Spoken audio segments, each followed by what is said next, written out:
राधे राधे। आशा करती हूँ कि आप सभी लोग खुश होंगे, स्वस्थ होंगे, मस्त होंगे। आज मैं आप लोगों को एक कथा सुनाने जा रही हूँ, तुलसी माता की कथा। कार्तिक के महीने में सब कोई तुलसी माता को सींचते हैं। सब कोई तो सींच के चले जाते थे, लेकिन एक बुढ़िया माई आती और माता तुलसी को रोजाना सींचती और तुलसी माता से कहती, सत्य की दाता मैं बिरला सींचू तेरा, तू कर निस्तारा मेरा।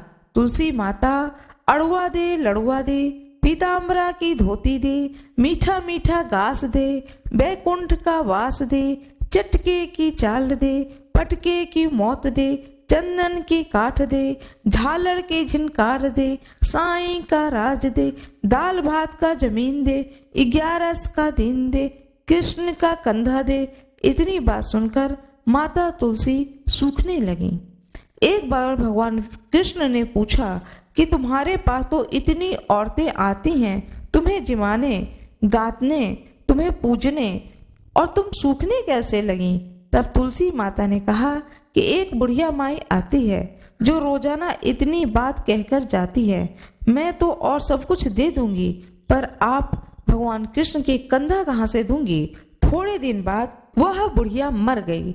सब उसको उठाने लगे, पर वह इतनी भारी हो गई कि उठे ही नहीं। सब कोई कहने लगे, पाप घाट की माला फेरती होगी जिससे इतनी भारी हो गई है। भगवान बूढ़े ब्राह्मण का रूप धारण करके आए और सबसे पूछने लगे कि इतनी भीड़ क्यों हो रही है। सब लोग बोले कि एक बुढ़िया है जो कि मर गई है, पापनी थी, इसलिए किसी से नहीं उठती। तब भगवान बोले कि इसके कान में एक बात कहने दो तो यह उठ जाएगी। सबने कहा तू भी मन की निकाल ले। भगवान ने जाकर उसके कान में कहा, बुढ़िया माई तू बिरला सींचे मेरा, मैं करूं निस्तारा तेरा। बुढ़िया माई अड़ुआ ले गड़ुआ ले, पीताम्बर की धोती ले, मीठा मीठा घास ले, बैकुंठ का बास ले, चटके की चाल ले, पटके की मौत ले, चंदन की काठ ले, झालर की झिनकार ले, साईं का राज ले, दाल भात का जमीन ले, कृष्ण का कंधा ले। इतना सुनते ही बुढ़िया माई हल्की हो गई। भगवान ने कंधे पर लेकर के उसको गए, उसकी मुक्ति हो गई। हे तुलसी माता, जैसे उसकी मुक्ति करी है ऐसी हमारी भी मुक्ति करियो। जैसे उसको कंधा दिया है भगवान कृष्ण ने, ऐसे ही सभी को कंधा दें, इस कथा को सुनने वाले को और सुनाने वाले को। राधे राधे। कार्तिक के महीने में चंद्रमा अपनी किरणें जमीन पर सीधी डालता है, अतः वैज्ञानिकों का कहना है कि जो मनुष्य इस महीने के चंद्रमा द्वारा अमृत के समान प्रसारित की हुई किरणों से निर्मल और अमृत के समान बनाए जल में प्रातः काल जाकर गोता लगाता है, वह अनेक प्रकार के रोगों से रहित होकर सुंदर और बलिष्ठ हो जाता है। क्योंकि चंद्रमा की किरणें रात भर जिस कंदमूल फल पर, भोज्य पदार्थ पर और जल पर पड़ती है, वह अमृत के समान रोग को हरता है और पौष्टिक बना देता है। तभी तो हमारे शास्त्र में शरद पूर्णिमा को नाच गाना बजाना, खेलना कूदना और प्रातः काल स्नान करना तथा चांदनी में बने हुए तथा रखे हुए पदार्थों का सेवन करना लिखा गया है। बल बुद्धि की प्राप्ति के लिए कार्तिक मास में सुबह स्नान करना चाहिए। बस इतना ही नहीं, कार्तिक में दीप जलाना, घर को साफ रखना, साफ वस्त्र पहनना स्वास्थ्य के लिए बड़ा हितकारी है। क्योंकि कार्तिक मास में ठंड पड़नी शुरू हो जाती है, इसलिए लोग बाहर न सो करके अंदर सोना पसंद करते हैं। ऐसी अवस्था में यदि घर साफ न होगा, दीपक जलाया नहीं जाएगा, ओढ़ने बिछाने तथा पहनने के कपड़े साफ नहीं होंगे अथवा बलदायक भोजन नहीं खाया जाएगा, तो आदमी अवश्य ही बीमार पड़ जाएगा, लक्ष्मी उसके घर से विदा हो जाएंगी। इसलिए हर मनुष्य को सुखी रहने के लिए, निरोग रहने के लिए कार्तिक महात्म्य और एकादशी कथा सुनते हुए उपयुक्त नियमों का पालन करना चाहिए। कार्तिक के महीने में बादल भी पानी का रूप हो जाते हैं, निर्मल वायु भी बहकर जल को निर्मल कर देती है और चंद्रमा की किरणें भी पूर्ण रूप से अमृत बरसाकर जल को अमृतमय बना दिया करती हैं। इसलिए कार्तिक मास में जलाशयों में स्नान करना अत्यंत उत्तम माना गया है। इसलिए कार्तिक मास स्नान सर्वोत्तम माना गया है। अब मैं आप लोगों को कथा सुनाने जा रही हूँ। कार्तिक मास महात्म्य, पहला अध्याय। नैमिषारण तीर्थ में श्री सूत जी महाराज 88,000 शौनक आदि ऋषियों से बोले, अब मैं आपको कार्तिक मास की कथा विस्तार से सुनाता हूँ, जिसे सुनकर मनुष्य सब प्रकार के पापों से छूटकर अंत समय में बैकुंठ को प्राप्त होता है। सूत जी बोले, श्री कृष्ण जी से आज्ञा लेकर देवर्षि नारद जी के जाने पर सत्यभामा प्रसन्न होकर के लक्ष्मीपति भगवान से कहने लगी, हे नाथ, मैं धन्य हुई, मेरा जीवन सफल हो गया। मेरे जन्मदाता भी धन्य हैं, जिन्होंने मुझ जैसी त्रैलोक्य सुंदरी को जन्म दिया, जो आपकी 16 सहस्त्र स्त्रियों के मध्य में आपकी परम प्यारी पत्नी बनी। मैंने वह कल्प वृक्ष आदि पुरुष आपके साथ नारद जी को विधि पूर्वक दान में दे दिया, परंतु वही कल्प वृक्ष मेरे घर लहराया करता है, जिस बात को मृत्युलोक में कोई भी स्त्री नहीं जानती है।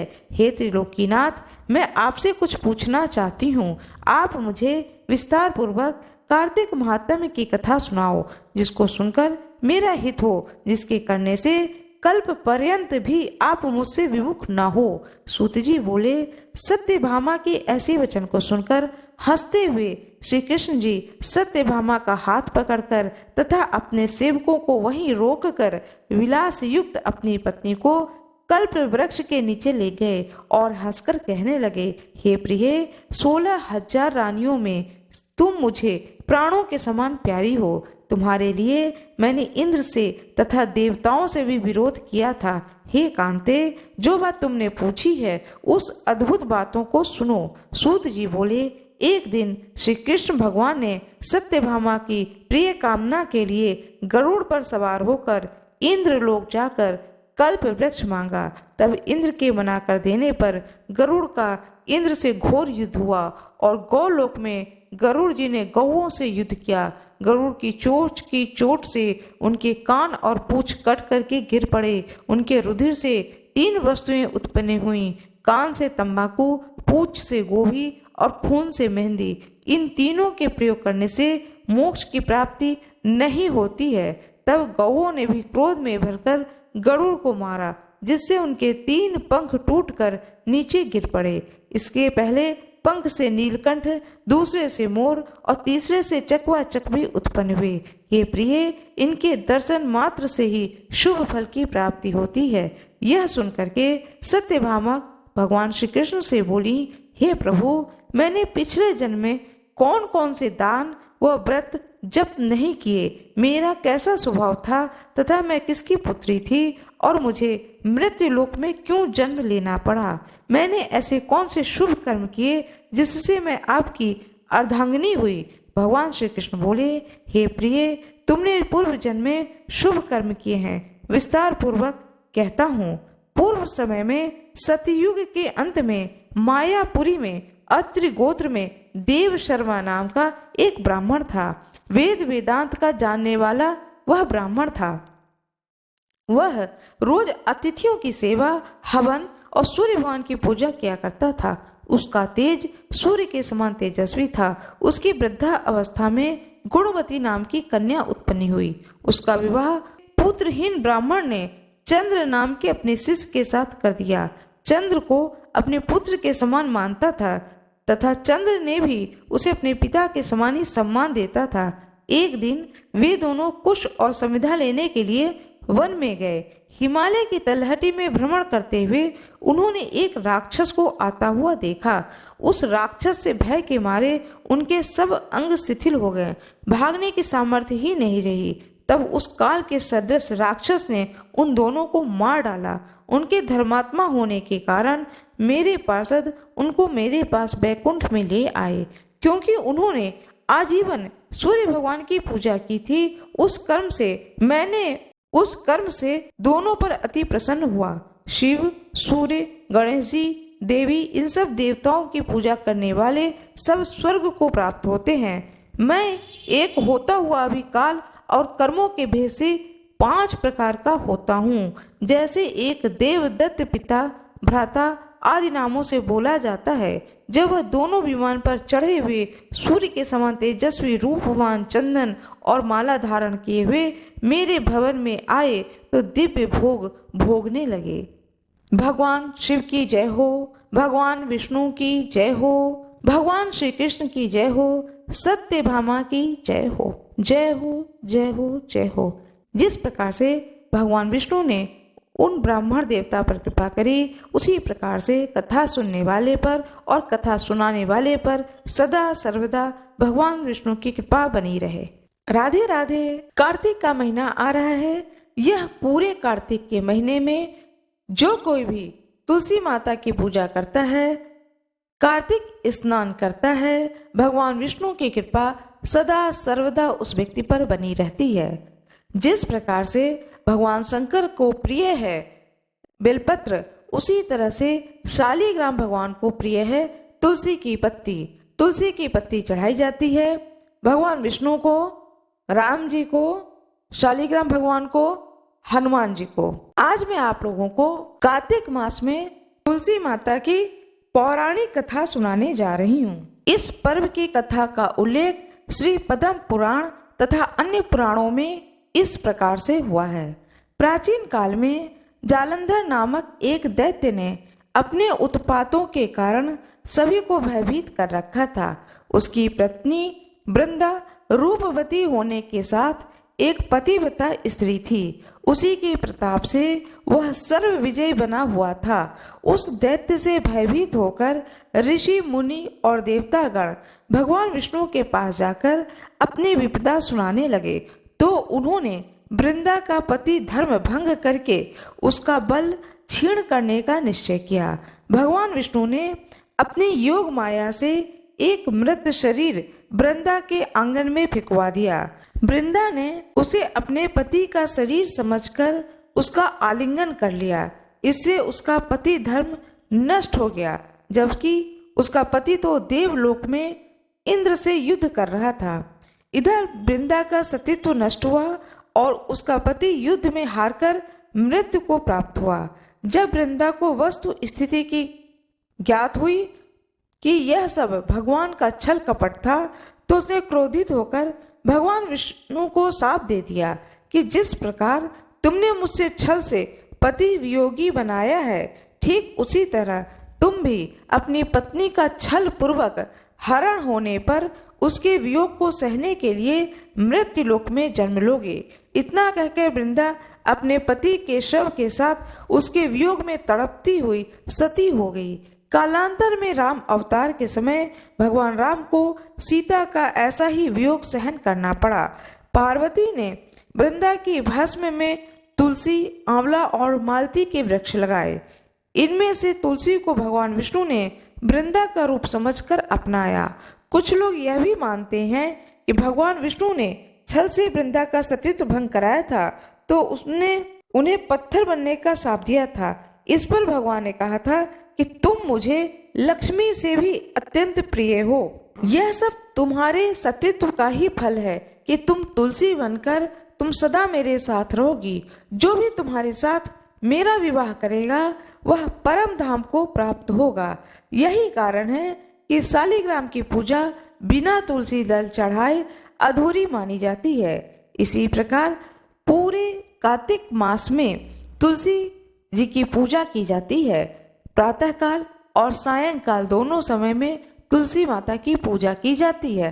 कार्तिक मास में प्रातःकाल के समय में तुलसी जी को सींचा जाता है, जल चढ़ाया जाता है, सिंदूर चढ़ाया जाता है, नित्य सिंदूर चढ़ाया जाता है, भोग लगाया जाता है, आरती की जाती है, दीपक जला करके रखा जाता है सुबह के समय भी और शाम के समय भी। नित्य भगवान विष्णु के चरण बना करके वहां पर दीपक जलाया जाता है। इस तरह से तुलसी माता की पूजा पूरे कार्तिक माह में की जाती है। जो भी आपके पास में भोग की वस्तु हो, धूप, दीप, नैवेद्य सब दिखाएं, पूजा करें। उसके बाद में आरती करें कि स्तुति करें और स्तुति करने के बाद में अपने बड़े भाव से प्रार्थना करें। सारे परिवार मिलकर के आरती करें और फल फूल भोग सारे परिवार को बांटें। विवाह उपरांत पूर्णमासी के व्रत को करने के लिए शरद पूर्णिमा के दिन से ही इस व्रत का आरंभ करना चाहिए। कार्तिक मास का जो व्रत रखा जाता है, कार्तिक व्रत, जिसे कार्तिक का व्रत भी कहते हैं, शरद पूर्णिमा के दिन से ही आरंभ किया जाता है। कार्तिक महीने का आरंभ हो जाता है इसी पूर्णिमा तिथि से पूरे 1 महीने के लिए, जो कि तुलसी माता के पूजन के लिए अत्यंत ही सर्वोत्तम महीना माना गया है।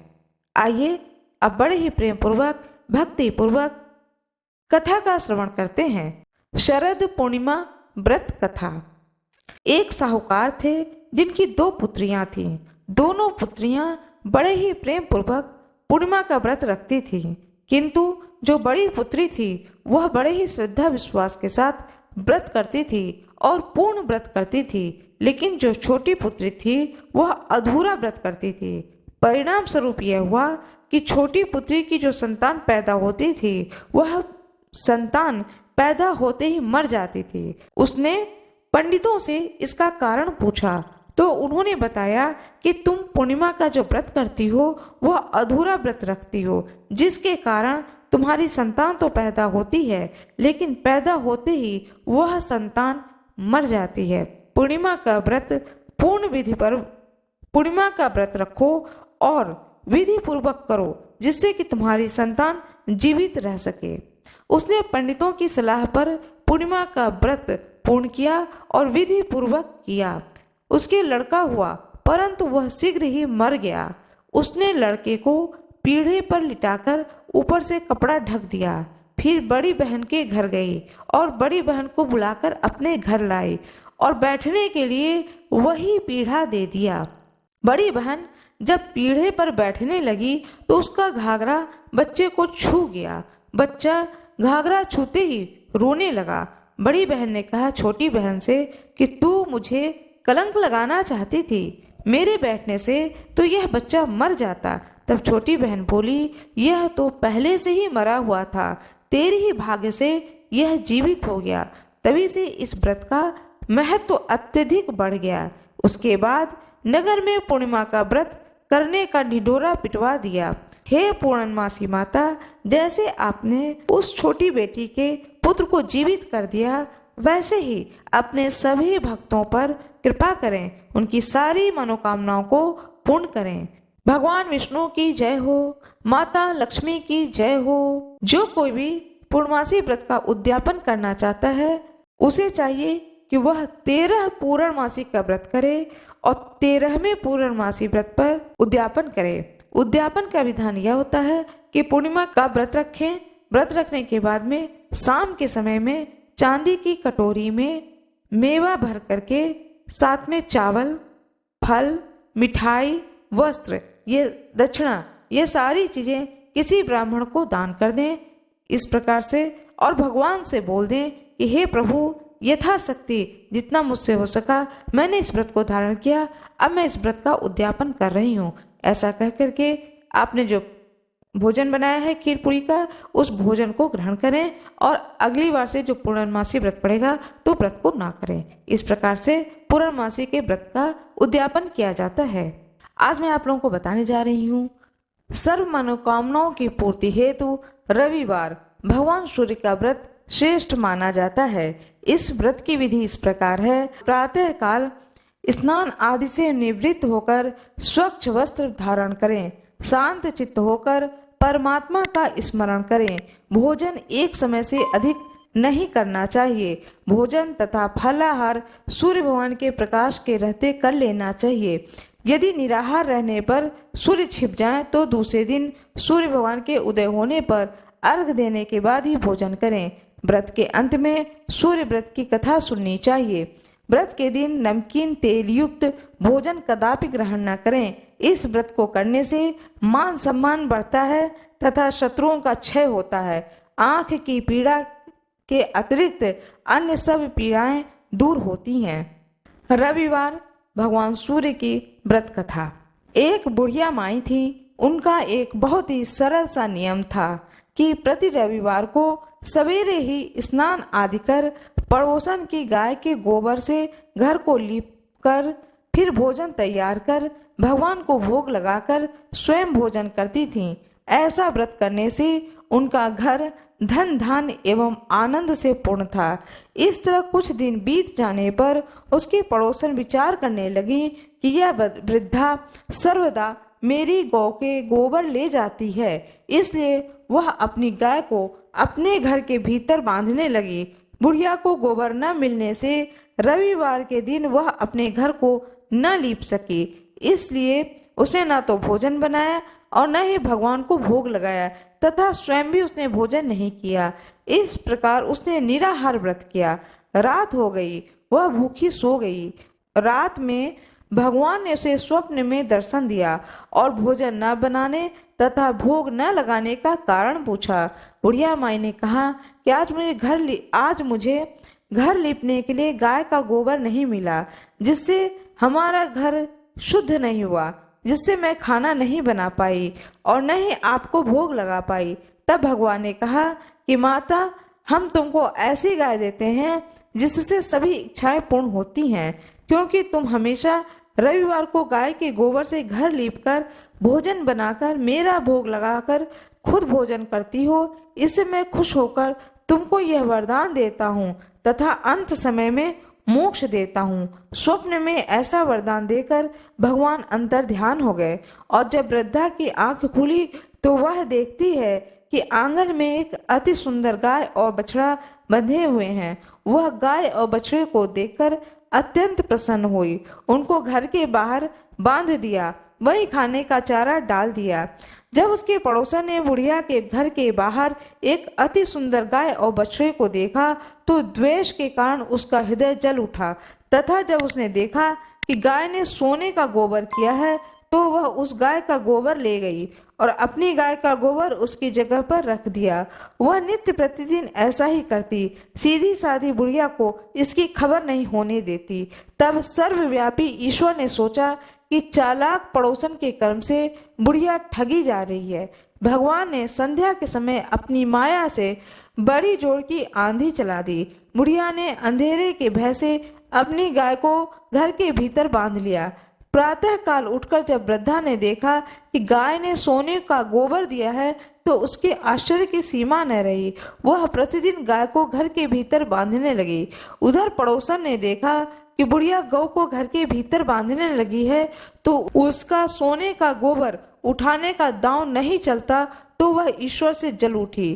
कुछ उपाय न देखकर उसने उस देश के राजा की सभा में जाकर कहा, महाराज, मेरे पड़ोस में एक वृद्धा के पास ऐसी गाय है जो आप जैसे राजाओं के योग्य है।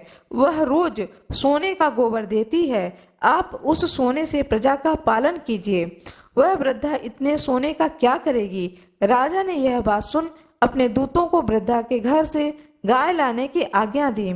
वृद्धा प्रातः ईश्वर को भोग लगा भोजन ग्रहण करने ही जा रही थी कि राजा के कर्मचारी गाय खोलकर ले गए। वृद्धा काफी रोई चिल्लाई, किंतु कर्मचारियों के समक्ष कोई क्या कहता। उस दिन वृद्धा गाय के वियोग में भोजन न खा सकी और रात भर रो रो कर ईश्वर से गाय को पुनः पाने के लिए प्रार्थना करती रही। उधर राजा गाय को देखकर बहुत प्रसन्न हुए, लेकिन सुबह जैसे ही वह उठा सारा महल गोबर से भरा दिखाई देने लगा। राजा यह देखकर घबरा गया। राजा ने रात में स्वप्न में भगवान ने कहा कि राजा, गाय को वृद्धा को लौटाने से ही तेरा भला है। उसके रविवार के व्रत से प्रसन्न होकर मैंने उसे यह गाय दी थी।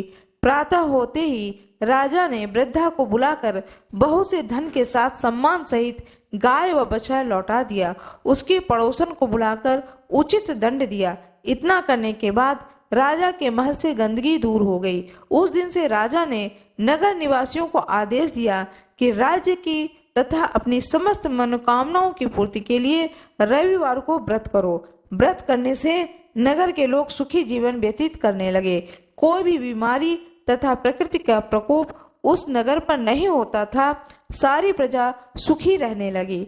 भगवान सूर्य की जय हो, भगवान विष्णु की जय हो, भगवान गणेश की जय हो, भगवान शंकर की जय हो, माता पार्वती की जय हो, अशोक सुंदरी की जय हो, भगवान गणेश की जय हो। मेरा यह वीडियो कैसा लगा कृपया कमेंट बॉक्स में जरूर बताएं। कमेंट बॉक्स में राधे राधे अवश्य लिख दें। वीडियो को लाइक करना ना भूलें, चैनल को सब्सक्राइब कर दें, बेल आइकन जरूर। आरती श्री तुलसी माता की। तुलसी महारानी नमो नमो, हरे की पटरानी नमो नमो, धन तुलसी पूरन तप कीन्हो, शालिग्राम बनी पटरानी, जाके पत्र मंजरी कोमल, श्रीपति कमल चरण लपटानी, धूप दीप नैवेद्य आरती, पुष्पन की वर्षा बरसानी, 56 भोग 36 व्यंजन, बिन तुलसरी हरि एक न मानी, सभी सखी मैया तेरो यश गावे, भक्ति दान की जय महारानी, नमो नमो तुलसी महारानी, नमो नमो तुलसी महारानी। भगवान विष्णु की जय हो। मेरा यह वीडियो कैसा लगा कृपया कमेंट बॉक्स में जरूर बताएं। वीडियो को लाइक करना ना भूलें, चैनल को सब्सक्राइब अवश्य कर दें, बेल आइकन जरूर दबा दें। जो कोई भी मेरे इस वीडियो पर नए आए हों कृपया वीडियो को लाइक जरूर कर दें। भगवान सूर्य की जय हो। धन्यवाद।